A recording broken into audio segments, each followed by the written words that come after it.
அண்ணா அக்காவை யூடியூப் சேனலை வித்துட்டேன்னு சொல்லி பிராங்க் பண்ணுங்க. இந்த கமெண்ட்டை ஸ்கிரீன்ஷாட் எடுத்ததே அக்கா தான். ஸோ அக்கா வச்சு இந்த பிராங்கை ட்ரை பண்ண முடியாது.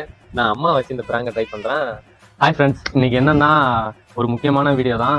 இவங்களுக்கு தெரியும், அம்மாவுக்கு தான் தெரியாது. சரி, அதை உங்கள்கிட்டயும் சொல்லிட்டு அதை அப்படியே ஒரு வீடியோவா போட்டலாம் அப்படின்னு சொல்லிட்டு தான் இந்த வீடியோ எடுக்கிறோம். 3 லட்சம் இல்லை 2 லட்சம் ரூபாய்க்கு கேட்குறாங்க நம்ம சேனலை. அதான் சரி விற்கலாம், நம்ம சேனலை வித்துடலாம் அப்படின்னு சொல்லிட்டு ஒரு ஐடியா. ஏமா ஒரு 2 லட்சம் ரூபாமா சும்மாவாமா? 2 வருஷம் நான் கம்பெனில வேலை செஞ்சாதான் 2 லட்சம் ரூபா. ரைட்டு, நீ பணத்தை சொல்ற.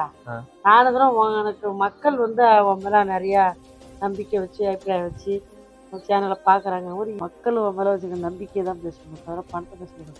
நீ என்ன சொல்ற, விற்கணுமா வேணாமான்னு நீ சொன்னீன்னா விற்க வேணாம்னு நினைக்கிறேன்.